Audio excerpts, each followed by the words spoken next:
Hello, welcome back. If you watched the previous video, we looked at the summary of Lord Byron, She Walks in Beauty. A fantastic poem. Now we're looking at the themes. So it's going to be quite brief. We'll just explain the themes briefly. So the one of the major theme, it's not rocket science, right? The theme of beauty. The poem primarily celebrates the beauty of a woman who is both physically attractive and morally good. Again, remember that popular quote. I think it's in the Christian Bible. Beauty attracts, character keeps. He's talking about the beauty that like the major theme. If you're told in class, now again, I'm going to be teaching you how to answer essay questions in WAEC literature exams. Okay, like I said, subscribe. As an examiner, I've been an examiner for about 2 years. Marking, I mark for the experience, of course. As an examiner, there are certain ways, expectations. I'll be sharing them with you, obviously, so that you can learn how to mark. So just put a subscribe button to that. All right, that's about that. So he's celebrating the beauty of a woman. Beautiful. He talked about her eyes. He compared her to a night that is cloudless, no cloud. So don't even start saying, but is it not dangerous? No. He went on to compare the way she walks to the starry skies, her face, beautiful, fine, beautiful, everything in check. So that's the major theme of beauty. So we now go on to the theme of innocence. The woman's beauty is described as pure and innocent, highlighting her virtuous nature. This poem is a very wonderful poem. Now, of course, there are some universal laws, there's some universal standards. There's some, like for the Christians, there's some Christian standards, even I think for other religions, to be virtuous, to be good, to be kind. Virtuous, gotten from the word virtue. Virtues are those good qualities you possess, those moral qualities you possess. And this woman possessed them all. If you're looking for quotes to back it up, you go to the last stanza where he talked about her smile, when he talked about how pure she is, when he said that her face is a testament to its dwelling place, which is her heart. Her heart is blameless, her heart is calm. He said a lot about her mind. He commented on her heart. He ended the poem with an exclamation point, if you can remember, laying emphasis on this beauty that wasn't just inner, outward, but also inward. So she's so innocent. She's soft and calm. Some people, they look innocent when you talk to them.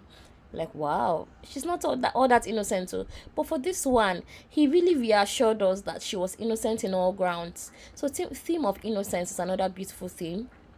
Then inner versus outer beauty. In fact, my top 2 themes will be beauty in general.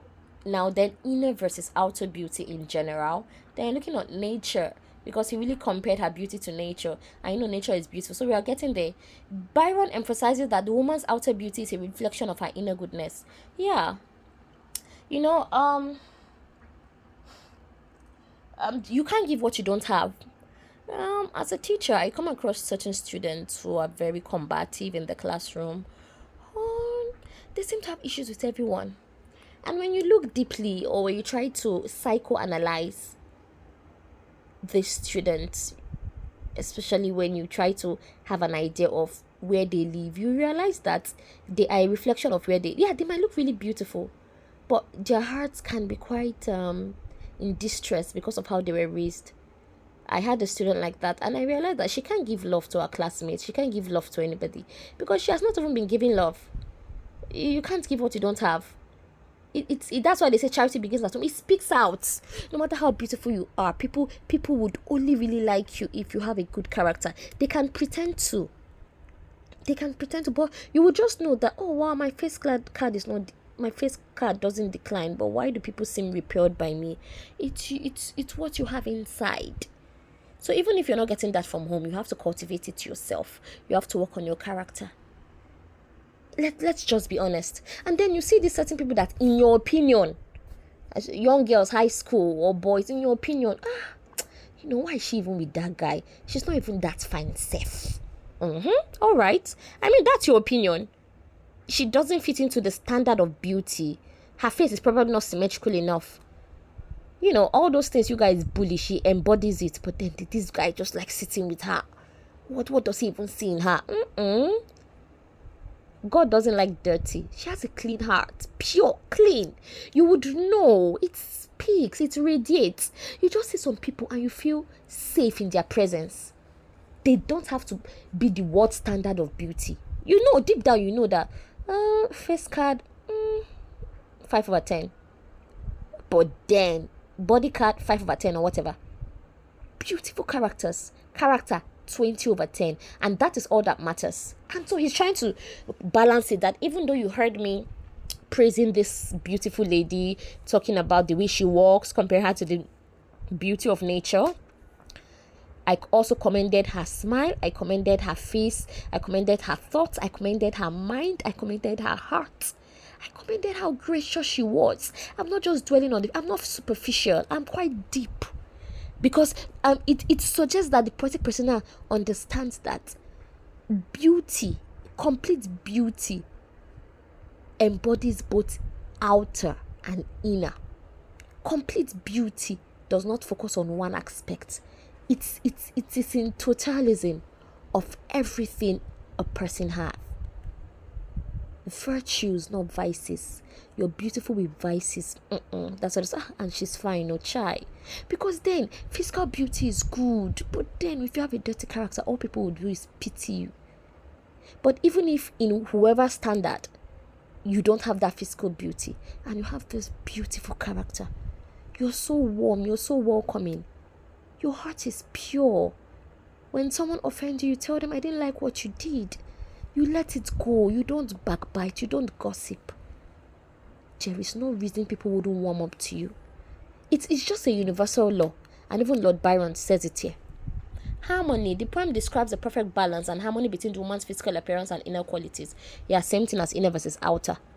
There is a balance in life, no matter how.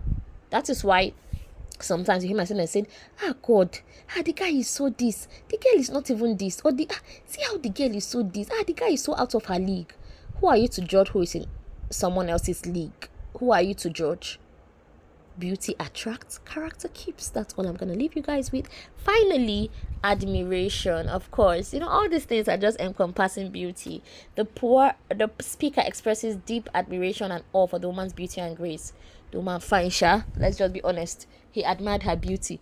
We are not going to pretend. He admired the lady. The lady is fine. She's fine. Or that he admired it. He wasn't even going to pretend. And that was why he started with that. Then nature. Yes. How many of you have noticed this trend? The best thing you can use, the best qualities you can use to describe someone's beauty or character are usually elements of nature. The sky, the wind, the birds, the trees. Nature speaks volume. Nature speaks volume. Nature speaks volume. That's why when it's so cloudy, people be like, hey, God, who offended God like this? So see the sky, it wants to rain fire and brimstone. All these things are just they might be superstitious, of course, but, it's nature speaks volume.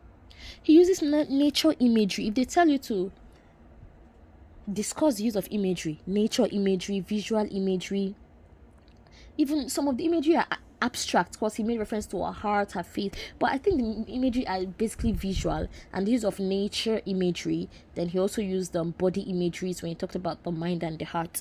So to describe the woman's beauty, comparing her to elements like the night sky and stars, he said she walks in beauty like the night. You understand? He said, and not just any kind of night, a night that is cloudless climate and a starry sky. I can't remember the last time the sky was starry. I think because I know I took a picture, not because of the poem, because it was beautiful. The stars were so fine, and I started thinking of all these things. Someone said that we are looking at it from a distance, so it's looking very tiny, that is big. You start doing research and you just wonder, the universe is beautiful.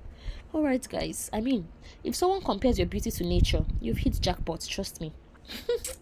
So that's it about the themes. Again, subscribe. subscribe. I'm going to be teaching it all, everything you guys need to know. All right, so we're going to stop here. If you want to learn about the poetic devices and the themes, you just have to click on the next video. But please do me a favor, help me, give it a thumbs up. Okay, share it on your status, WhatsApp, anywhere you have a friend, or you, if for those of you who are writing the WAEC again and you enjoy my videos, or you just want someone to benefit, you feel like this person will understand this explanation better, it's quite relatable, because I try to make it relatable.